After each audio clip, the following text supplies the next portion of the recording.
സംവിധായകനാകാൻ പോകുന്നു. ചിലപ്പോൾ may be 5 മിനിറ്റ്സിൻ്റെ shoot ചെയ്ത് എഡിറ്റ് ചെയ്ത് ഇറക്കി പിന്നീട് നമുക്ക് വീണ്ടും ഒരു പ്രൊഡ്യൂസർ ആവുന്നു, വീണ്ടും again things are fine, looking fine, നമ്മൾ ഡയറക്ടർ ആകുമ്പോൾ ആ ഒരു ചെയറിൽ ഇരുന്നിട്ട് ഞാൻ അത് ചെയ്യുന്ന സമയത്ത് കിട്ടിയ ഒരു അഡ്രിനാലിൻ പമ്പ് ഉണ്ടല്ലോ, അതെനിക്ക് ലൈഫിൽ എവിടെയും കിട്ടിയിട്ടില്ല. നയനയുടെ ആയിട്ടുള്ള ഒരു കണക്ഷൻ ചോദിക്കുകയാണെങ്കിൽ മഹാലക്ഷ്മിയിലെ നയനയുടെ പ്രത്യേകത എന്ന് പറഞ്ഞാൽ നമ്മളൊന്നും പറഞ്ഞില്ലെങ്കിലും കുഴപ്പമില്ല, നയന പറഞ്ഞോളൂ. അതെ. അപ്പൊ ഇവിടെ കൊണ്ടിരുത്തി കഴിഞ്ഞാൽ ഞാൻ അധികം പറയേണ്ടി വരില്ല, നയന തന്നെ ഇരുന്ന് പറഞ്ഞോളൂ. കളിയാക്കിയിട്ട് നമ്മൾ പറയും നീ ആണാണോ എന്നൊരു ഡൗട്ട് ഉണ്ട് എന്നൊക്കെ നമ്മൾ പറയുന്ന ചില ക്യാരക്ടേഴ്സ് ഉണ്ടല്ലോ, അങ്ങനെയാണ്. ഭയങ്കര അതായത് ഒരു ആൺ പെൺ വ്യത്യാസം ഇല്ലാത്ത ഒരു ബിഹേവിയർ ആണ് നയനയുടെ. വെജിറ്റേറിയൻ ആണെന്ന് ഞാൻ കേട്ടിട്ടുണ്ടായിരുന്നു. ഒരുപാട് പേര് വെജിറ്റേറിയനിലോട്ട് കൺവേർട്ട് ചെയ്യല്ല, ഞാൻ ഇൻഫ്ലുവൻസ് ശരിക്കും ചെയ്യാറുണ്ട് ഇതിന്റെ കുറച്ചൊക്കെ. ഗുണങ്ങൾ എന്താ ഈ വെജിറ്റേറിയൻ ആയിരിക്കുന്നതിന്റെ? ശാന്ത സ്വഭാവമായിരിക്കും. ഇപ്പൊ ഈ ജയിലിലൊക്കെ കിടക്കുന്ന ആളുകളിൽ ഒരു മർഡർ ചെയ്തിട്ടോ അല്ലെങ്കിൽ ഒരു അങ്ങനത്തെ ഒന്നും ഒരു പരിധിയൊന്നും വെജിറ്റേറിയൻസിനെ കണ്ടിട്ടില്ല. മൃദുല വിജയനെ കുറിച്ച് പറയുകയാണെങ്കിൽ ഒരു ഒറ്റ വാക്കിൽ എന്ത് പറയും? 6 വർഷത്തോളം കണ്ടിന്യൂസ് ആയിട്ട് മൃദുലയുടെ പെയറായിട്ടാണ് ഞാൻ വർക്ക് ചെയ്തിട്ടുള്ളത്. അപ്പം അതുകൊണ്ട് തന്നെ മറ്റേത് ആർട്ടിസ്റ്റുകളെക്കാളും കൂടുതൽ ഞാൻ കുറച്ചും കൂടെ കംഫർട്ടബിൾ ആണ്.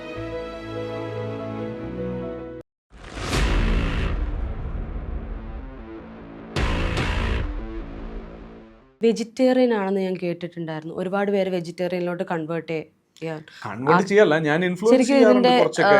ഗുണങ്ങൾ എന്താ ഈ വെജിറ്റേറിയൻ ആയിരിക്കുന്നതിന്റെ? ശാന്ത സ്വഭാവമായിരിക്കും. അതായത് ഇപ്പൊ റീസെന്റ് എൻ്റെ ഒരു സുഹൃത്ത് ബുക്ക് വായിച്ചിട്ട് ഇങ്ങനെ പറഞ്ഞു, അതിലെഴുതിയിട്ടുണ്ട് ഒരു ഇപ്പൊ ഈ ജയിലിലൊക്കെ കിടക്കുന്ന ആളുകളിൽ ഒരു മർഡർ ചെയ്തിട്ടോ അല്ലെങ്കിൽ ഒരു അങ്ങനത്തെ ഒന്നും ഒരു പരിധിയൊന്നും വെജിറ്റേറിയൻസിനെ കണ്ടിട്ടില്ല. മറ്റേ ചിലപ്പോൾ 1-2 ആളുകൾ അത് ഇതുവരെ ആരും അങ്ങനെ പറഞ്ഞു കേട്ടിട്ടില്ല എന്നുള്ളത് ഇത് ഒരു ബുക്കിൽ വായിച്ചിരുന്നു എന്ന് പറഞ്ഞു. അപ്പം ഞാൻ പറഞ്ഞു ശരിയായിരിക്കാം. എന്ന് വെച്ചാൽ എനിക്കൊരു പരിധിയിൽ കൂടുതൽ വയലൻസ് കണ്ടുകൊണ്ട് നിൽക്കാൻ പോലും പറ്റില്ല. ഇപ്പം നമ്മൾ ടി വിയിൽ കാണുമ്പോൾ പോലും, ഇപ്പം ഫോർ എക്സാമ്പിൾ ഇപ്പം മീറ്റ് കട്ട് ചെയ്യുന്ന കാണുമ്പോൾ പോലും ഞാൻ ചിലപ്പോൾ തലതിരിക്കും. അത് കണ്ടുകൊണ്ടിരിക്കാനുള്ള ബുദ്ധിമുട്ട് കാരണമുണ്ട്. ഒരുപാട് ബ്ലഡ് കാണുമ്പോൾ പ്രശ്നങ്ങൾ, അതൊന്നും നമുക്ക് എനിക്കും കണ്ടുകൊണ്ടിരിക്കാൻ പ്രശ്നമുണ്ട്. കഴിക്കുമ്പോൾ വലിയ തോന്നാറില്ല. അതെന്ന് വെച്ചാൽ നമ്മുടെ ടേസ്റ്റ് ബഡ്സ് നമ്മളുടെ മറ്റേ എന്താ പറയാ എംപതിയെ ഓവർകം ചെയ്യുന്നതാണ്. അങ്ങനെയല്ല, എനിക്ക് ഒരിക്കലും ചിക്കൻ സെന്ററിൽ പോയിട്ടൊന്നും ചിക്കൻ വാങ്ങിക്കാൻ പറ്റില്ല. ആരെങ്കിലും വാങ്ങിച്ചുകൊണ്ടുവന്ന് അതായത് കഴിക്കാൻ പറ്റും. അവിടെ വർക്ക് ചെയ്യുന്ന ഇമോഷൻ അതാണ്. അതായത് അത് ചാവുന്നത് കാണാൻ പറ്റില്ല, അതിന്റെ വേദന കടന്ന് പെടയുന്നതും കാണാൻ പറ്റില്ല. പക്ഷെ അതിനെ കഴിക്കാം. ആ ടേസ്റ്റ് ആലോചിക്കുമ്പോൾ അറിയാണ്ട് ചിലപ്പോൾ വഴുതി വീണ് പോകും. അതാണ് അവിടെ നമ്മുടെ ടേസ്റ്റ് ബഡ്സ് നിങ്ങളുടെ എംപതിയെ ഓവർകം ചെയ്യുന്നു എന്നുള്ളൂ. ഇപ്പൊ ഞാനിത് പറയുമ്പോൾ ചിലപ്പോൾ നാളെ ആൾക്കാർ ഒന്ന് പൊങ്കാലിടും, ലൈക്ക് ഇത് ഭക്ഷണമാണ്, ഇത് ഭക്ഷണം, അങ്ങനെ ഇങ്ങനെ എന്നൊക്കെ പറഞ്ഞിട്ട് ആയിരിക്കാം. അവർ ജനിച്ചു വളർന്ന സാഹചര്യം കൊണ്ട് അങ്ങനെ ആയിരിക്കാം. ഞാൻ ജനിച്ചു വളർന്നതും മേ ബി അതിന് ശേഷം എനിക്ക് ഒരുപാട് എൻ്റെ എല്ലാ ഫ്രണ്ട്സും 99% നോൺ വെജ് കഴിക്കുന്നവരാണ്. ഞാൻ ഇതിൻ്റെ പ്ലസും മൈനസും ഒക്കെ പറഞ്ഞു കൊടുത്തിട്ടുണ്ട്. ചിലർ കുറച്ച് നാളത്തേക്ക് വെജിറ്റേറിയൻസ് ആയവരുണ്ട്. അത് എന്ന് വെച്ചാൽ അത് കഴിക്കുന്നവർ മോശക്കാരാണെന്നോ കഴിക്കാത്തവർ നല്ലവരാണെന്നോ ഒന്നും ഞാൻ പറയുന്നില്ല. ഇതിന് എന്തൊക്കെയോ ഗുണങ്ങളുണ്ടെന്ന്, ലൈക്ക് ഒരു പരിധി വരെ മേ ബി ചിലപ്പോൾ നിങ്ങളുടെ ലൈക്ക് ഒരുപാട് സ്ട്രെസ്സ് നമ്മളെ സ്വാഭാവികമായിട്ടും നിങ്ങളുടെ ഏജിങ്ങിനെ ബാധിക്കും. പക്ഷേ വെജിറ്റേറിയൻസിനെ ഞാൻ കണ്ടിടത്തോളം കാണുമ്പോൾ മനസ്സിലാക്കാൻ പറ്റാറുണ്ട് എനിക്ക്. അത് എന്തോ ഒരു may be the kind of aura the carry, അല്ലെങ്കിൽ അവരുടെ സ്കിന്ന് കാണുമ്പോൾ നമുക്ക് മനസ്സിലാവുമായിരിക്കും എന്ന് തോന്നിയിട്ടുണ്ട് എനിക്ക് പേഴ്സണലി. ഓക്കെ. ഇനിയിപ്പോൾ കൂടെ ആക്ട് ചെയ്ത ഒരുപാട് പേരുടെ കൂടെ ആക്ട് ചെയ്തിട്ടുണ്ട്. അതിൽ ഓരോരോ ആൾക്കാരെ കുറിച്ച്, മൃദുല വിജയനെ കുറിച്ച് പറയുകയാണെങ്കിൽ ഒരു ഒറ്റ വാക്കിൽ എന്ത് പറയും? അയ്യോ, ഒറ്റ വാക്കിലിപ്പോൾ ഞാൻ എന്താ പറയുക, നല്ല ഫ്രണ്ടാണ്, ലൈക്ക് നല്ല ആർട്ടിസ്റ്റാണ്. ഞാൻ ഏറ്റവും അധികം കാലം ഒരുമിച്ച് വർക്ക് ചെയ്തത് പൂക്കാലവും, അതായത് ഭാര്യ സീരിയലിൻ്റെ ഷൂട്ടിൻ്റെ ലാസ്റ്റ് ഡേ അവിടുന്ന് പാക്കപ്പ് കഴിഞ്ഞ് ഇറങ്ങി നെക്സ്റ്റ് ഡേ പൂക്കാലം തുടങ്ങാം. അപ്പം അന്ന് ഈ പൂക്കാലം ഞാൻ ജോയിൻ ചെയ്യുമ്പോൾ എനിക്ക് അറിയില്ല മൃദുലയാണ് ഹീറോയിൻ എന്നുള്ളത്. അന്ന് വേറെ ആരൊക്കെയാണ് പ്ലാൻ ചെയ്തിരുന്നത്. 4 ദിവസം ഷൂട്ട് കഴിഞ്ഞ് 5ാമത്തെ ദിവസമാണ് മൃദുലയെ കാണുന്നത്. അപ്പോഴാണ് മൃദുല അവിടെ ജോയിൻ ചെയ്തതെന്ന് ഞാൻ അറിയുന്നത്. അപ്പോൾ പിന്നെ അവിടെ നിന്ന് അങ്ങോട്ടൊരു എനിക്ക് തോന്നുന്നു ഒരു 6 വർഷത്തോളം കണ്ടിന്യൂസ് ആയിട്ട് മൃദുലയുടെ പെയറായിട്ടാണ് ഞാൻ വർക്ക് ചെയ്തിട്ടുള്ളത്. അപ്പോൾ അതുകൊണ്ട് തന്നെ മറ്റേത് ആർട്ടിസ്റ്റുകളെക്കാളും കൂടുതൽ ഞാൻ കുറച്ചും കൂടെ കംഫർട്ടബിൾ ആണ്. എനിക്ക് ഒന്നാമത്തെ ഈ പറഞ്ഞ പഴയ ഡീസൽ എഞ്ചിൻ പോലെയാണ്. ഒന്ന് കണക്റ്റായി വന്ന് ഇവരായിട്ട് സംസാരിച്ച് വരാനൊക്കെ കുറേ സമയമെടുക്കും. 1-2 വർഷമൊക്കെ എടുത്തിട്ടുണ്ടായിരുന്നു കോൺടാക്ട് സേവ് ചെയ്യാന്ന് ഞാൻ കേട്ടിട്ടുണ്ടല്ലേ? അതെ. മൃദുലയുടെയൊക്കെ ഫോൺ നമ്പർ എനിക്ക് കിട്ടുന്നത് ശരിക്കും പറഞ്ഞാൽ ഭാര്യ സീരിയലിന് ശേഷമാണ്. പൂക്കാലം വരവയുടെ ലോഞ്ചിന് വേണ്ടിയിട്ട് എന്നെ വിളിക്കുമ്പോഴാണ് മൃദുലയുടെ നമ്പറേ എനിക്ക് കിട്ടുന്നത്. അപ്പൊ അത്രയും ഒരു സമയം എടുത്തു എനിക്ക് കണക്ട് ആവാൻ. ഇപ്പൊ കുറച്ചും കൂടെ ഞാൻ ബെറ്റർ ആണെന്ന് പറയാം. നയനയുടെ ആയിട്ടുള്ള ഒരു കണക്ഷൻ ചോദിക്കുകയാണെങ്കിൽ മഹാലക്ഷ്മിയിലെ നയനയുടെ പ്രത്യേകത എന്ന് പറഞ്ഞാല് നമ്മളൊന്നും പറഞ്ഞില്ലെങ്കിലും കുഴപ്പമില്ല, നയന പറഞ്ഞോളൂ. ഇപ്പൊ ഇവിടെ കൊണ്ടിരുത്തി കഴിഞ്ഞാൽ ഞാൻ അധികം പറയേണ്ടി വരില്ല, നയന തന്നെ ഇരുന്ന് പറഞ്ഞോളൂ. അപ്പൊ അത് കാരണം കൊണ്ട് തന്നെ നയനായിട്ട് കുറച്ച് സമയം കൊണ്ട് കമ്പനി ആവാൻ പറ്റി. ചെറിയ ഷോർട്ട് പീരീഡ് ഓഫ് ടൈമിൽ തന്നെ ഫ്രണ്ട്ലി ആവാൻ പറ്റി. അല്ലാതെ ഈ ഞാൻ അങ്ങോട്ട് ഹെഡ് ചെയ്ത് പോയി സംസാരിച്ച് ഒരു കോണ്ടാക്ട് ഉണ്ടാക്കി എടുക്കേണ്ട സാഹചര്യങ്ങളിൽ ഞാൻ മൃദുലയാണെങ്കിലും നയനയാണെങ്കിലും രണ്ടുപേരും ഇനീഷ്യേറ്റീവ് എടുത്ത് സംസാരിക്കുന്ന 2 വ്യക്തികളാണല്ലേ? ഇപ്പം മൃദുല അത്രയല്ലായിരുന്നു, നയന കുറച്ചും കൂടെ ഇങ്ങോട്ട് നമ്മുടെ അടുത്ത് ഫ്രണ്ട്ലി ആയിട്ട് നല്ല അത് ഞങ്ങൾ ചിലപ്പോൾ കളിയാക്കിയിട്ട് നമ്മൾ പറയും നീ ആണാണോ എന്നൊരു ഡൗട്ട് ഉണ്ട് എന്നൊക്കെ നമ്മൾ പറയുന്ന ചില ക്യാരക്ടേഴ്സ് ഉണ്ടല്ലോ. അങ്ങനെയാണ് ഭയങ്കര, അതായത് ഒരു ആൺ പെൺ വ്യത്യാസം ഇല്ലാത്ത ഒരു ബിഹേവിയറാണ് നയനയുടെ. ആരോടും അങ്ങനെ ഒരു പ്രത്യേകതയൊന്നുമില്ല, എല്ലാവരോടും ഭയങ്കര ഫ്രണ്ട്ലി ആയിട്ട് ചില്ല് ചെയ്തിരിക്കുന്ന ഒരു ടൈപ്പാണ്. ഈ 2 വ്യക്തികളെ കുറിച്ച് ചോദിക്കാൻ, എസ്പെഷ്യലി ഈ മഹാലക്ഷ്മിയുടെ ഒരുപാട് ഫാൻസ് ഉണ്ട്. കോമന്റ്സ് ഒക്കെ വായിക്കാറുണ്ടോ? അതിൽ നിങ്ങളുടെ 2 പേരുടെയും ഫാൻസ് എന്ന് പറഞ്ഞാൽ ഒരു രക്ഷയില്ലാത്ത ഓരോ love from Germany, love from Thailand എന്നൊക്കെ പറഞ്ഞ് ഞാൻ ഒരുപാട് കമന്റ്സ് വായിച്ചിട്ടുണ്ട്. ഞാൻ കമന്റ്സ് വായിക്കൽ കുറെ കാലം മുമ്പ് ആക്ച്വലി നിർത്തിയതാണ്. വളരെ റെയർലി ആരെങ്കിലും എന്തെങ്കിലും പറയും, അതെ പോസിറ്റീവ് ആയിരിക്കാം, പക്ഷെ ഈ പോസിറ്റീവ് വായിക്കുമ്പോഴും 10 എണ്ണത്തിന്റെ ഇടയിൽ ഒരു നെഗറ്റീവ് ഉണ്ടാവും അല്ലേ, സ്വാഭാവികമായിട്ടുണ്ടാവും. എന്തൊക്കെ പറഞ്ഞു കഴിഞ്ഞാലും നമ്മൾ ഈ ഒരു വെള്ള പേപ്പറിൽ കറുത്ത കുത്ത് കാണുക എന്നുള്ള ചിന്താഗതി എല്ലാ മനുഷ്യന്റെ ഉള്ളിലുള്ളത് കൊണ്ടും എന്തുകൊണ്ടായിരിക്കും അങ്ങനെ ഒരാൾ എന്നെ പറ്റി നെഗറ്റീവ് പറയുന്നുള്ള ചിന്ത ചിലപ്പോൾ നമ്മുടെ ഉള്ളിൽ വെറുതെ ആവശ്യമില്ലാണ്ട് കൂടും കടന്ന്. അപ്പൊ അതുകൊണ്ട് തന്നെ ഇത് നോക്കാതിരുന്നു കഴിഞ്ഞാൽ പരമാവധി നല്ലതല്ലേ എന്നുള്ളൊരു ചിന്ത എനിക്കുണ്ട്. അതുകൊണ്ട് തന്നെ ഞാൻ എൻ്റെ എല്ലാ സോഷ്യൽ മീഡിയ പരിപാടിയും ഭയങ്കര റെസ്ട്രിക്റ്റഡ് ആക്കി വെച്ചേക്കാം. ഞാൻ എൻ്റെ ഒരു ഇൻസ്റ്റയിൽ ഞാൻ ഒരു പോസ്റ്റ് ഇടുന്നത് mostly once in a month അല്ലെങ്കിൽ ഒരു 2 months കൂടുമ്പോൾ ഒരെണ്ണം. അതും ചിലപ്പോൾ ഫാൻ പേജസ് വന്നിട്ട് ഞങ്ങൾക്ക് വേണ്ടിയിട്ടെങ്കിലും ഒരു ഫോട്ടോ ഇടൂ എന്നൊക്കെ പറയുന്ന സമയത്ത് ചിലപ്പോൾ അവർക്ക് അയച്ചു കൊടുക്കും. എന്നാലും ഞാനിവിടെ പോസ്റ്റ് ചെയ്യാൻ മടി കാണിക്കുന്ന ഒരാളാണ്. എനിക്ക് അതിനോട് കുറച്ച് അതുപോലെ തന്നെ പരമാവധി ഈ കൊളാബ് പരിപാടികൾ, ഒരു അഡ്വർടൈസ്മെൻറ്റ്, ഇതൊന്നും വന്നതുപോലും ഞാൻ ഇൻട്രസ്റ്റ് എടുത്ത് ഇതുവരെ അതിൻ്റെ പിന്നാലെ നടന്ന് ചെയ്തിട്ടില്ല. ചിലത് സംസാരിച്ച് കമേഴ്ഷ്യൽസ് വരെ സംസാരിച്ച് വെച്ചതിന് ശേഷം പിന്നെ എൻ്റെ ചില ടേംസ് ആൻഡ് കണ്ടീഷൻസ് ആയിട്ട് സെറ്റ് ആവില്ല. ഇപ്പം ഞാനൊരു സാധനം നമ്മളൊരു സാധനം പ്രൊമോട്ട് ചെയ്യുമ്പോൾ അത് ആദ്യം നമ്മൾ ഉപയോഗിച്ച് അതിൻ്റെ ക്വാളിറ്റി നമുക്കെങ്കിലും ഒരു ബോധ്യം വന്നിട്ട് വേണ്ട ചെയ്യാനായിട്ട്. അതിനുള്ള ക്ഷമ അവർക്കില്ല. 10 ദിവസമൊക്കെ തന്നിട്ട് 10 ദിവസത്തിനുള്ളിൽ വീഡിയോ എടുത്തിട്ട് അയച്ചു തരണം. ഈ 10 ദിവസം കൊണ്ട് ഞാൻ ഇത് ഉപയോഗിച്ച് നോക്കി ഇതുകൊണ്ട് എന്തെങ്കിലും ഗുണമുണ്ടോ എന്ന് എനിക്ക് എങ്ങനെ ടെസ്റ്റ് ചെയ്യാൻ പറ്റും? പക്ഷെ നേരെ മറിച്ച് ഇപ്പോൾ എൻ്റെ വളരെ എനിക്കറിയാവുന്ന ഒരു ഇൻഡസ്ട്രിയിൽ തന്നെയുള്ളൊരു സുഹൃത്ത്, അവരിപ്പോൾ ഒരു സ്കിൻ കെയർ പരിപാടി സ്റ്റാർട്ട് ചെയ്യുന്നുണ്ട്. അപ്പോൾ എന്നെ വിളിച്ചിട്ട് ഇപ്പോൾ ചോദിച്ചത്രേ ഉള്ളൂ, അരുൺ ഞാൻ എൻ്റെ പ്രൊഡക്ട്സ് ഒരു അയച്ചു തരാം, ഇത് ഉപയോഗിച്ച് നോക്കിയിട്ട് ഒരു 1 month കഴിഞ്ഞിട്ട് എന്തെങ്കിലും തരത്തിൽ പോസിറ്റീവായിട്ട് എന്തെങ്കിലും ഫീൽ ചെയ്യുകയാണെന്നുണ്ടെങ്കിൽ മാത്രം എനിക്ക് വേണ്ടിയിട്ടൊന്ന് റിവ്യൂ ഇടാം. അത് ഞാൻ ചെയ്യും ചിലപ്പോൾ. അതെന്താണെന്ന് വെച്ചാൽ അങ്ങനെ ചെയ്യുമ്പോൾ ഇപ്പം വളരെ ചുരുക്കം ഫോളോവേഴ്സ് ഉള്ളൂ എന്നുണ്ടെങ്കിലും ഇവരുടെ അടുത്തെങ്കിലും ഞാൻ പറയുന്നതിന് എന്തെങ്കിലും ഒരു സത്യസന്ധത ഉണ്ടാവണ്ട. ഞാനൊരു സ്ഥലത്ത് നിന്ന് പൈസ വാങ്ങി വെച്ചിട്ട് ഞാൻ അത് ഉപയോഗിച്ചു പോലും നോക്കാതെ പലപ്പോഴും അല്ലെങ്കിൽ ആ വിഷ്വൽ കാണിക്കാൻ വേണ്ടി അത് അപ്ലൈ ചെയ്ത് എന്തെങ്കിലും പറഞ്ഞ് അവരെ കൊണ്ട് അത് വാങ്ങിപ്പിച്ചെടുത്തുകൊണ്ട് എനിക്ക് കിട്ടാൻ പോകുന്നെങ്കിൽ ചിലപ്പോൾ ഒരു 10,000-30,000 രൂപ അല്ലെങ്കിൽ 25,000 രൂപ അല്ലെങ്കിൽ ഇവർ തരുന്ന എന്താണോ പേയ്മെൻറ്റ് അതായിരിക്കുമല്ലേ. അതുകൊണ്ട് അതിനോട് എനിക്ക് എന്തോ ഒരു താല്പര്യം തോന്നിയിട്ടില്ല ഇന്ന് വരെ. ഈ പറഞ്ഞത് വളരെ ശരിയാണ്. ഒരുപാട് പേര് പറഞ്ഞു കേട്ടിട്ടുണ്ട് യൂസ് ചെയ്തിട്ട് എന്തോ സ്കിൻ എന്തോ പോയി, അതുകൊണ്ട് കൊളാബ് ഇവർ റിമൂവ് ചെയ്ത് കഴിയുമ്പോൾ അവരോട് ഓൾറെഡി പേയ്മെന്റ് വാങ്ങിച്ചതാണല്ലോ. ടേംസ് ആൻഡ് കണ്ടീഷൻസ് ഉണ്ട്. മിനിമം 1 കൊല്ലം ഈ സാധനം അവിടെ തന്നെ കിടക്കണമെന്നും അങ്ങനത്തെ പല ടേംസ് ആൻഡ് സ്കിൻ ഡാമേജ് ആയി പിന്നീട് നമുക്കൊന്നും, അതായത് ഇതിന് അഗെയിൻസ്റ്റ് ആയിട്ട് പിന്നെ ഒന്നും ചെയ്യാൻ പറ്റില്ല. ഇന്ന് every other person is thinking about ഒരു ബിസിനസ്. സ്കിൻ കെയർ ഭയങ്കര ഈസിയാണ് ചെയ്ത് ബൾക്കായിട്ട് ഉണ്ടാക്കുന്ന കുറേ കമ്പനീസ് ഉണ്ട്. അവിടുന്ന് ഒരേ സാധനം പല ലേബലിൽ നിങ്ങൾക്ക് മാർക്കറ്റിൽ കിട്ടും. ഒരേ സാധനമായിരിക്കും, പല പ്രൈസിങ്ങിൽ, പല ലേബലിൽ, പ്രീമിയം ബോട്ടിലിംഗ്, അല്ലാത്ത ബോട്ടിലിംഗ്. പിന്നെ ഇത് എൻഡ് ഓഫ് ദ ഡേ കുറേ സോഷ്യൽ മീഡിയ ആളുകളെ വെച്ചുകൊണ്ട് ഇന്ന് ഭയങ്കര സുഖമാണ് ഒരു ബിസിനസ് എസ്റ്റാബ്ലിഷ് ചെയ്ത് കൊണ്ടുവന്ന് 10 പേരിലേക്ക് എത്തിക്കാൻ. ഒരുപാട് പേരുണ്ടല്ലോ. മുമ്പത്തെ പോലെ മറ്റേ വലിയ പരസ്യമൊന്നും കൊടുക്കേണ്ട ആവശ്യമില്ല. വാണബി ഇൻഫ്ലുവൻസേഴ്സ് ഉണ്ട്, എസ്റ്റാബ്ലിഷ്ഡ് ആയിട്ടുള്ള ഇൻഫ്ലുവൻസേഴ്സ് ഉണ്ട്. ഇവർക്ക് മറ്റവർക്ക് നല്ലൊരു പേയ്മെൻറ്റിൽ അവർ ചെയ്യും. വാണബി ഇൻഫ്ലുവൻസേഴ്സ് എന്ത് ചെയ്യും, ഈ സാധനം വളരെ തുച്ഛമായ പേയ്മെൻറ്റിൽ ചിലർ ഫ്രീ ആയിട്ട് എനിക്ക് അയച്ചു തരും, പ്രൊഡക്ട്സ് അയച്ചു തരും, ഞാൻ ചെയ്തോളാം എന്ന് പറഞ്ഞ് വാങ്ങി വെച്ച് ചെയ്യുന്ന ആളുകളുണ്ട്. ഇത് ആരെയും ഇൻഫ്ലുവൻസേഴ്സിനെ മോശമായിട്ട് പറയുന്നതല്ല, പക്ഷേ അല്ലാതെ ചെയ്യുന്നവരുണ്ട് ജെന്യുവൻ ആയിട്ട്. പക്ഷെ അവർ വളരെ ലിമിറ്റഡ് സാധനങ്ങളെ ചെയ്യുള്ളൂ. ഒരുപാട് പ്രൊമോഷൻസ് ചെയ്യുന്ന ആളുകൾ എനിക്ക് മനസ്സിലാവുന്നില്ല, ഇവർ അവരുടെ സ്കിൻ കെയർ എങ്ങനെയാണ് മാറി മാറി ചെയ്തുകൊണ്ടിരിക്കുമോ.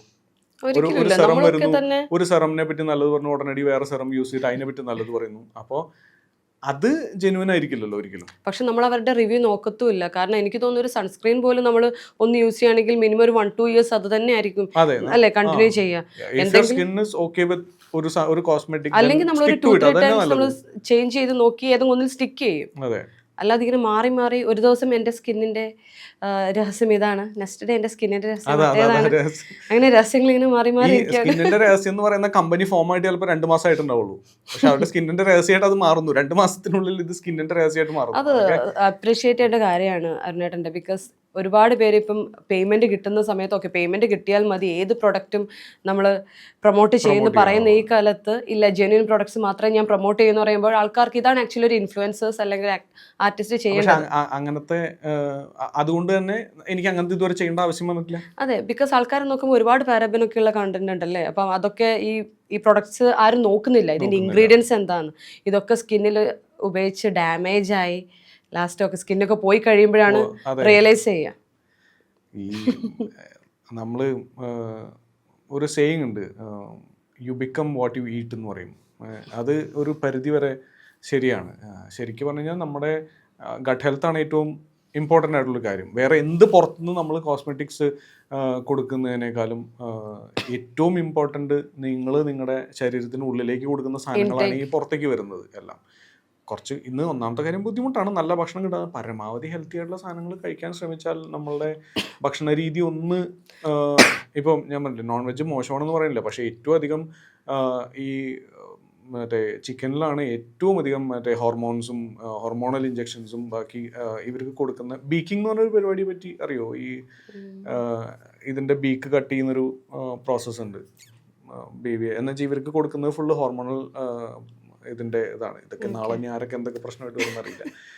ഇത് ഒരുപാട് ഇൻടേക്ക് ചെയ്ത് കഴിഞ്ഞാൽ ഇവരിത് ഹോർമോണലി ഇവരുടെ ശരീരം ഒരുപാട് വലുതായി ഒരു കോഴികളുടെ അതാണ് പറയുന്നത്. ഇവർക്ക് ഹോർമോണൽസ് ഇവർക്ക് ടാബ്ലറ്റ്സ് പൊടിച്ചിട്ട് കൊടുക്കുന്നുണ്ട്, ഇവർക്ക് ഇഞ്ചെക്ഷൻസ് ഉണ്ട്. അതാണ് ഈ അനങ്ങാൻ പറ്റാത്ത അവിടെ ഇങ്ങനെ കിടക്കുന്നുണ്ടാവും. ഇവര് ലൈക്ക് ഒരു പരിധി വരെ എല്ലാ പോൾട്രി ഫാമിലും നമ്മൾ പോയി കഴിഞ്ഞാൽ ഈ ഒരു കുഞ്ഞ് ഏരിയയിലും ഇതിനെ ഒതുക്കി വെച്ചിട്ടുണ്ടാവുമായിരിക്കും. അത്രയും സ്ഥലം ഓപ്പണായി കിടക്കുന്നുണ്ടെങ്കിലും ഇതിനെ ഒതുക്കി വെച്ചിട്ടുണ്ടാവും. എന്ന് വെച്ചാൽ ഇവരുടെ ഇന്റർണൽ ഓർഗൻസ് ഇവരുടെ ശരീരത്തിനേക്കാളും യങ് ആണ്. ലൈക്ക് ഭയങ്കര ആ സൈസ് മാത്രമേ ഉള്ളൂ, കുഞ്ഞുങ്ങളാണിത്. 10 സ്റ്റെപ്പ് അധികം നടന്നു കഴിഞ്ഞാൽ ഇതിൻ്റെ ഈ ഒബിസിറ്റി കാരണം കൊണ്ട് ഹാർട്ട് പമ്പിങ് കൂടിയിട്ട് അവിടെ തന്നെ ചത്തുപോകും. ഒരു 10 സ്റ്റെപ്പോ 20 സ്റ്റെപ്പോ അടുപ്പിച്ച് നടന്നു കഴിഞ്ഞാൽ. അതുകൊണ്ടാണ് ഇതിനെല്ലാം കോർണർ ഇതൊരു ഇതിലേക്ക് വെക്കുന്നത്. ഒരു വലിയ ഡോക്യുമെൻ്ററി ഉണ്ട്, ഫുഡ് ഇൻകോർപ്പറേഷൻ എന്ന് പറഞ്ഞിട്ട് പല സ്ഥലങ്ങളിലും ബാൻഡ് ആയിട്ടുള്ളൊരു ഇതുണ്ട്. ഞാനിത് എൻ്റെ പേഴ്സണൽ ഇതല്ല പറയുന്നത്, ആ ഡോക്യുമെൻ്ററിയിൽ വളരെ ഡീറ്റെയിൽഡ് ആയിട്ട് ഡോക്യുമെൻ്റ് ചെയ്തിട്ടുള്ള കാര്യങ്ങളാണിത്. അപ്പം ഈ കെമിക്കൽസ് ആണ് ഇൻഡയറക്ട്ലി നമ്മളുടെ ഉള്ളിലേക്ക് എത്തുന്നത്. അപ്പോൾ ഇത് ഒക്കേഷണൽ ആക്കുമ്പോൾ വലിയ പ്രശ്നം ഉണ്ടാവില്ല. പക്ഷേ ഇത് നമ്മൾ എത്ര ഫ്രീക്വൻ്റ്ലി നമ്മളിത് ഇൻടേക്ക് എടുത്തോണ്ട്, ഇപ്പം പണ്ട് ഈ പറഞ്ഞ നാടൻ കോഴി എന്ന് പറയുന്ന നാടൻ മുട്ട എന്നൊക്കെ പറഞ്ഞു, ഇന്നെല്ലാം ഈ സാധനം ഇല്ലല്ലോ. നാടൻ മുട്ടയാക്കാൻ വേണ്ടി കളർ ചെയ്തിട്ട് മുട്ട വരുന്നു. നാടൻ കോഴി എന്ന് പറയുന്നില്ല, എന്നൊക്കെ മറ്റേ ഫാക്ടറി ഗ്രോൺ ഒരു തരം അതാണ്. വെജീസും മോശമാണ്, അല്ല എന്ന് പറയുന്നില്ല, അതിലും കെമിക്കൽസും കാര്യങ്ങളും ഒക്കെ ഉണ്ട്. പക്ഷെ ഒരു പരിധി വരെ നമുക്ക് പക്ഷേ ഈ ഫുഡ് സൈക്കിളിനെ നമ്മൾ മനുഷ്യൻ ഡിസ്റ്റർബ് ചെയ്തതുകൊണ്ടാണ് ഇതിനെ ഈ ഒരു സൈക്കിളിനെ നമ്മളാണ് ഡിസ്റ്റർബ് ചെയ്തത്. പണ്ട് കോഴികളെ നമ്മൾ ഓപ്പണായിട്ട് വിട്ടിരുന്നു അല്ലേ? നമ്മുടെ ഇന്ന് കോഴികളെ എവിടെയെങ്കിലും നമുക്ക് ഓപ്പണായി കാണാൻ പറ്റില്ല, ഒക്കെ കൂട്ടില്ല. ഈ കോഴികൾ ഓപ്പണായിട്ട് നടന്നിരുന്ന സമയത്ത് ഇവറ്റകൾ പോയിട്ട് ഈ പ്രാണികളെയും പുഴുക്കളെയൊക്കെ തിന്നുന്നു. അപ്പോൾ ഒരു പരിധിയിൽ കൂടുതൽ പെസ്റ്റ് ഉണ്ടായിരുന്നില്ല. ഭൂമിക്ക് ആവശ്യമുള്ളത് മാത്രമേ ഉള്ളൂ. ഇതിനെ ബാലൻസ് ചെയ്തിരുന്നത് ഈ സാധനമാണ്. അതുപോലെ ഈ കോഴിക്കാട്ടം പുറത്ത് കിടന്നിട്ട് ഇത് ഒരു നാച്ചുറൽ ഫെർട്ടിലൈസർ ആയിരുന്നു. ഈ ഫുഡ് സൈക്കിൾ നമ്മളവിടെ ബ്രേക്ക് ചെയ്തപ്പോൾ പെസ്റ്റ് കൂടാൻ തുടങ്ങി. പെസ്റ്റ് കൂടിയപ്പോൾ എന്ത് ചെയ്തു? നിങ്ങൾ പെസ്റ്റിസൈഡ്സ് യൂസ് ചെയ്യേണ്ടി വരുന്നു വെജിറ്റബിൾസിൽ. എൻഡ് ഓഫ് ദ ഡേ എന്താണ്, നമുക്ക് നമ്മൾ ഈ ഒരു സൈക്കിളിനെ ബ്രേക്ക് ചെയ്യുന്നത് കൊണ്ട് എല്ലാ സ്ഥലത്തും നമുക്ക് തന്നെയാണ് ഉപദ്രവം വന്നുകൊണ്ടിരിക്കുന്നത്. ഇതിനെ ഫ്രീ ആയിട്ട് വിട്ടിരുന്ന സമയത്ത് ഇത് തന്നെ ഇതിന് പ്രകൃതിക്ക് ഒരു ബാലൻസ് ഉണ്ടല്ലോ. ഇവിടെ എന്തുകൊണ്ട് തവളയെ കൊല്ലുന്നത് ഇല്ലീഗലാക്കി? തവളയെ കൊല്ലുന്നത് ഇല്ലീഗലാണ്. എന്തുകൊണ്ടാക്കി? ഇതിൻ്റെ ഈ കാലിന് വേണ്ടിയിട്ട് ആളുകൾ പിടിച്ച് തിന്നാൻ തുടങ്ങിയപ്പോൾ എന്താണെന്ന് വെച്ചാൽ തവള എന്ന് പറയുന്നത് എഗെയിൻ ഒരു നമ്മുടെ ഈ ഞാൻ അജാതി സാധനം അങ്ങനെയല്ല, അങ്ങനെ കഴിക്കുന്ന ഒരുപാട് പേരുണ്ട്. ഇവിടെ പണ്ട് ഷാപ്പിൽ ഭയങ്കര പോപ്പുലർ ആയിരുന്ന ഒരു സാധനമായിരുന്നു അത്. തവള എഗെയിൻ ഈ എൻവിറോൺമെന്റിനെ കീപ്പ് ചെയ്യാൻ വേണ്ടിയിട്ട് ഒരുപാട് കാര്യങ്ങൾ ചെയ്തിരുന്നു. നമ്മുടെ പാഡി ഫീൽഡ്സിലൊക്കെ ഉണ്ടായിരുന്ന പ്രാണികളെ കഴിച്ചിരുന്നു. പാമ്പുകൾ, ഇതൊരു സൈക്കിൾ ഉണ്ടല്ലോ, പാമ്പിനെ പരുന്ത്, ഈ ഒരു സൈക്കിൾ ഉണ്ട്. പാമ്പും കോഴി പാറ്റ ഇജാതി സാധനങ്ങളൊക്കെ കഴിക്കുന്ന ആളുകളുണ്ട്.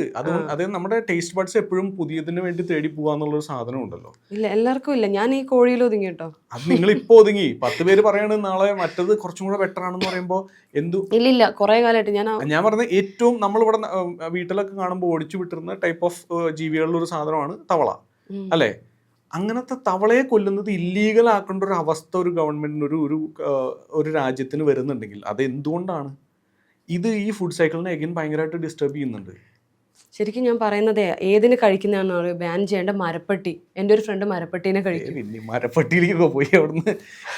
ഇവിടെ ഈ ബാൻ ചെയ്യേണ്ട അവസ്ഥ ഉണ്ടാക്കുന്നത് നമ്മൾ മനുഷ്യരാണോ? മുമ്പ് മറ്റേ നമ്മുടെ പഴയ കാലഘട്ടത്തിൽ ഇവിടെ ഹണ്ട് ചെയ്ത് എല്ലാതരം മൃഗങ്ങളെയും കൊന്ന് ജീവിച്ചിരുന്ന നമ്മളൊരു കോളനൈസേഷനിലേക്ക് വന്നു. നമ്മൾ മനുഷ്യർ പുതിയ രൂപത്തിലുള്ള മനുഷ്യരെ ഡെവലപ്പ് ചെയ്ത് കഴിയുമ്പോൾ ഇഷ്ടംപോലെ ബുദ്ധി ഉണ്ടല്ലോ നമുക്ക്. അത് വെച്ച് ആലോചിച്ചാൽ മനസ്സിലാക്കാവുന്നതേ ഉള്ളൂ. നമ്മൾ ഈ സൈക്കിളിനെ ഡിസ്റ്റർബ് ചെയ്തുകൊണ്ടിരിക്കും തോറും ഇത് എഗെയിൻ തിരിഞ്ഞ് നമുക്ക് തന്നെയാണ് പണി ഉണ്ടാക്കിക്കൊണ്ടിരിക്കുന്നത്. ഇവിടെ പ്ലാസ്റ്റിക് കണ്ടുപിടിക്കാൻ പറ്റി, പക്ഷേ പ്ലാസ്റ്റിക്കിനെ ഡീകമ്പോസ് ചെയ്യാനുള്ള ഒരു സാധനം അതിന് ആൾക്കാർക്ക് എന്ന് വെച്ചാൽ ഇതിന് റിസർച്ച് ചെയ്ത് മണി കളയാൻ വേസ്റ്റ് ചെയ്യാൻ ആൾക്കാർക്ക് താല്പര്യമില്ല. ബിക്കോസ് ഇത് ഉണ്ടാക്കുമ്പോൾ വാങ്ങാൻ ആൾക്കാരുണ്ട്, ഇത് നശിപ്പിക്കാൻ വേണ്ടി നമ്മൾ എന്ത് ചെയ്യുക, പ്രതിയെ വലിച്ചെറിയും, അല്ലേ? അപ്പോൾ അതുകൊണ്ടെന്ന് വെച്ചാൽ അവിടെ പ്രോഫിറ്റ് ഉണ്ടാക്കാൻ പറ്റുന്നില്ല. അതുകൊണ്ട് അങ്ങനെ ഒരു ബിസിനസ് ഇവിടെ വരുന്നില്ല. സംവിധായകനാകാൻ പോകുന്നു, ഇനി അടുത്ത സംവിധാനത്തിലോട്ടാണ് കടക്കുന്നത്. ഒരു 4 years ബാക്ക് അപ്രോക്സിമേറ്റ്ലി ഒരു 3.5 years ബാക്കാണ് ഞാനങ്ങനെ ഇത് ഹിറ്റ്ലർ ചെയ്യുന്ന സമയത്തായിരുന്നു. ഞങ്ങൾ ഇതേപോലെ ഫ്രണ്ട്സ് കൂട്ടിയിട്ട് ഒരു പ്രൊജക്റ്റ്, അപ്പോൾ ഞാനും ഹെബാറും കൂടി ഇരുന്നിട്ട് കഥ എഴുതുന്നു. വേറെ കുറച്ച് സുഹൃത്തുക്കളുണ്ടായിരുന്നു. നമ്മളെല്ലാവരും കൂടി ഇരുന്നിട്ട് അതിൻ്റെ പിന്നാലെ ഇരുന്ന് അതിനൊരു പ്രൊഡ്യൂസർ ആവുന്നു. നമ്മളത് ഷൂട്ട് ചെയ്യാൻ വേണ്ടി എല്ലാം സെറ്റായിരിക്കുന്ന സമയത്ത് പുള്ളി ബാക്കൗട്ട് ചെയ്യുന്നു. പക്ഷേ മീ ബീയിങ് മീ അത് എങ്ങനെയെങ്കിലും അത് ചെയ്യണം എന്നുള്ള രീതിയിൽ ഒരു 2 days നമ്മൾ ഞാനും എൻ്റെ സുഹൃത്തുക്കളും കൂടിയിട്ട് തന്നെ കളക്ട് ചെയ്ത് നമ്മൾ ഒരു ഫണ്ട് ഇറക്കിയിട്ട് നമ്മളതിനെ ഒരു എന്താ പറയുക ഒരു പിച്ചിൻ ചെയ്യാൻ വേണ്ടിയിട്ടുള്ള ഒരു 5 minutes ഷൂട്ട് ചെയ്ത് എഡിറ്റ് ചെയ്ത് ഇറക്കി. പിന്നീട് നമുക്ക് വീണ്ടും ഒരു പ്രൊഡ്യൂസർ ആവുന്നു. വീണ്ടും again things are fine, looking fine. നമ്മൾ ഡയറക്ടർ ആവാൻ പോകുന്നു. അങ്ങനെ പിന്നാലെ പോകുന്നു. അത് വീണ്ടും മുടങ്ങി പോകുന്നു. അപ്പോൾ ഞാൻ മനസ്സിലാക്കിയൊരു കാര്യം എന്ന് പറയുന്നത്, ആ ഒരു ചെയറിൽ ഇരുന്നിട്ട് ഞാൻ അത് ചെയ്യുന്ന സമയത്ത് കിട്ടിയ ഒരു അഡ്രിനാലിൻ പമ്പ് ഉണ്ടല്ലോ, അതെനിക്ക് ലൈഫിൽ എവിടെയും കിട്ടിയില്ല. ഞാൻ അങ്ങനെ ഓവറായിട്ട് എക്സൈറ്റഡ് ആവാത്തൊരു വ്യക്തിയാണ്. ലൈക്ക് എൻ്റെ വളരെ എനിക്കെന്തെങ്കിലും ഞാൻ എൻ്റെ സിനിമ ഫസ്റ്റ് ചെയ്ത സമയത്തോ അല്ലെങ്കിൽ അത് ഇറങ്ങിയ സമയത്തോ ഒന്നും ഞാൻ അത്ര വലിയ എക്സൈറ്റ്മെൻറ്റ് എനിക്ക് ഉണ്ടായിരുന്നില്ല. പക്ഷേ ഇത് ചെയ്ത സമയത്ത് എനിക്ക് കിട്ടിയ ഒരു അഡ്രിനാലിൻ പമ്പ് എനിക്ക് ഇതുവരെ ഉണ്ടായിട്ടില്ല. ഞാൻ വിചാരിച്ചു ഓക്കെ യെസ്, ഇത് എനിക്ക് വേണം, ഇതെനിക്ക് ചെയ്യണം. അങ്ങനെ അതിൻ്റെ പിന്നാലെ കുറച്ച് നടന്നു. പക്ഷേ ലൈക്ക് കഴിക്കണമല്ലോ, ഭക്ഷണം കഴിക്കണമല്ലോ, ജീവിതം മുന്നിലേക്ക് കൊണ്ടുപോകണമല്ലോ. അങ്ങനെ അഗെയിൻ വീണ്ടും സീരിയലായിട്ട് പോകേണ്ടി വന്നു. അപ്പം അങ്ങനെ കറങ്ങി തിരിഞ്ഞപ്പോൾ വീണ്ടും ചിലപ്പോൾ മേ ബി നടക്കാവുന്ന ഒരു അവസ്ഥയിലേക്ക് അത് പോയിക്കൊണ്ടിരിക്കുന്നു. അതെന്തായാലും നമുക്ക് കാണാൻ സാധിക്കട്ടെ. Hopefully yes. പക്ഷെ ജീവിതം എന്തായാലും മുന്നോട്ട് പോകുന്നു. ദിവ്യ ഇപ്പോഴും റെയിൽവേയിൽ തന്നെ വർക്ക് ചെയ്യാണല്ലോ. വൈഫ് റെയിൽവേയിലൊക്കെ. ഞാൻ അതിന് ഇൻബിറ്റ്വീൻ ചോദിച്ചതാണ്. എന്തായാലും ഭാവിയിൽ അരുൺജി രാഘവ് എന്ന ഡയറക്ടറിനെ കൂടെ കാണാൻ പറ്റട്ടെ. പക്ഷെ എനിക്കിപ്പോൾ ഒരു കാര്യം ഉറപ്പായി, സെറ്റിൽ ഫുള്ള് വെജിറ്റേറിയൻ ഫുഡായിരിക്കും. സെറ്റിൽ വെജിറ്റേറിയൻ ഫുഡായിരിക്കും. അങ്ങനെ അല്ല, ഞാൻ പക്ഷേ ലൈക്ക് അതൊന്നും നമുക്ക് മറ്റുള്ളവരുടെ താല്പര്യങ്ങളിലോ ഇതിലൊന്നും നമുക്ക് ഇടപെടാൻ അല്ല. ഹെൽത്തി ആയിട്ട് ഇപ്പൊ ഇവിടെ സെറ്റിലൊക്കെ ഫുഡൊക്കെ കറക്റ്റ് ആയിട്ടൊക്കെ നമുക്ക് ഇത്രയും ഹെൽത്ത് കോൺഷ്യസ് ആയതുകൊണ്ട് ചോദിക്കുകയാണ്. ഈ ഷൂട്ടിന്റെ ഇടയിൽ ഭക്ഷണം കിട്ടില്ല. അതേപോലെ നമ്മൾ സ്കിന്നൊക്കെ കെയർ ചെയ്യുമ്പോൾ ബുദ്ധിമുട്ട് തോന്നാറുണ്ട്. ഭയങ്കര ബുദ്ധിമുട്ടുണ്ട്. അതായത് നല്ല ഭക്ഷണം എന്ന് പറയുന്നത് ഇന്ന് ഫോർച്ചുനേറ്റ് ആയിട്ടുള്ള വളരെ കുറച്ച് ആൾക്കാർക്ക് കിട്ടുന്നുള്ളൂ. നമ്മളിപ്പോൾ ഇപ്പം തന്നെ ഈ റീസെൻ്റ്ലി എത്ര മറ്റേ ഫുഡിൻ്റെ ഇഷ്യൂസ്, എത്ര ഹോട്ടൽസിൽ നിന്ന് എങ്ങനെയൊക്കെയുള്ള ഭക്ഷണങ്ങൾ പിടിച്ചെടുത്തു. നമ്മൾ ഈ ടേബിളിൽ ഇരിക്കുമ്പോൾ ഇവിടെയുള്ള എസ്തെറ്റിക് ഭംഗിയും അതിലുള്ള ക്ലീൻലിനെസ്സും മാത്രം നോക്കി, പ്ലേറ്റിൻ്റെ വൃത്തിയും മാത്രം നോക്കുന്ന സമയത്ത് ഇത് ഉണ്ടാക്കുന്ന സ്ഥലം നമ്മൾ കാണുന്നില്ല. ഇതിൻ്റെ ബാക്ക് എൻഡിൽ നടക്കുന്ന ഒരുപാട് കാര്യങ്ങൾ നമ്മൾ അറിയുന്നില്ല. എന്ന് വെച്ചാൽ എല്ലാ റെസ്റ്റോറൻറ്റ്സും എല്ലാ ഹോട്ടൽസും അങ്ങനെയാണെന്ന് പറയുന്നില്ല. പക്ഷേ ഒരു പരിധി വരെ ആളുകൾ അതിനൊരു സെക്കൻഡ് പ്രയോറിറ്റിയെ കൊടുത്തിട്ടുള്ളൂ എന്നുള്ളതിൻ്റെ ഉദാഹരണമാണ് വളരെ പോപ്പുലറായിട്ടുള്ള നിൽക്കുന്ന കുറച്ച് റെസ്റ്റോറൻറ്റ്സിൻ്റെ പേരൊക്കെ റീസെൻ്റ്ലി ഫുഡ് ഇൻസ്പെക്ടർ ചെക്ക് ചെയ്തിട്ട് വന്നിരുന്നു. അപ്പം അത്രയും പോലും ഇല്ലാത്ത ചില ഹോട്ടൽസിൻ്റെ ഒക്കെ അവസ്ഥ എന്തായിരിക്കും? ഒന്നും ചെയ്യാൻ പറ്റില്ല. അപ്പം നമുക്ക് മെസ്സ് എന്ന് പറയുന്ന ഭക്ഷണം ഓക്കെ ഇത് നല്ലതായിരിക്കും എന്ന് വിശ്വസിച്ച് കഴിക്കാന്നല്ലാതെ അതിൻ്റെ അപ്പുറത്തേക്ക് വേറെ ഒന്നും ചെയ്യാനില്ല. എന്തായാലും ഇത്ര ഹെൽത്ത് കോൺഷ്യസ് ആയിട്ടുള്ള അരുണേട്ടന് എല്ലാ സെറ്റിലും അടിപൊളി ഫുഡ് കിട്ടാനുള്ള ഭാഗ്യം അല്ല എനിക്കെന്നല്ല എല്ലാവർക്കും നല്ല ഭക്ഷണം കിട്ടേണ്ടത്. കാരണം ആർട്ടിസ്റ്റ് ഭംഗിയായിരിക്കാനും ഹെൽത്തി ആയിട്ട് ഇരിക്കേണ്ട ഉത്തരവാദിത്തം ഒരു പരിധി വരെ സംവിധായകനും പ്രൊഡ്യൂസേഴ്സിനും എല്ലാവർക്കും ഉണ്ട്. അതുകൊണ്ട് നല്ല ഫുഡ് എല്ലാവരും കൊടുക്കുക. അവർക്ക് വേറെ ആർട്ടിസ്റ്റുകൾ കിട്ടുമല്ലോ അല്ലേ? എല്ലാവർക്കും പ്രോഫിറ്റ് മതി. നമുക്കിപ്പോൾ ഈ ഭക്ഷണം കഴിച്ചു, ഇന്ന ആർട്ടിസ്റ്റിന് പ്രശ്നം വന്നു, ഓക്കെ റീപ്ലേസ് ചെയ്യാം, അടുത്ത ആളുകളെ കിട്ടും, നമുക്ക് നമ്മളെ ഉള്ളൂ എന്നുള്ളത് നമ്മൾ തിരിച്ചറിയാന്നുള്ളതേ ഉള്ളൂ.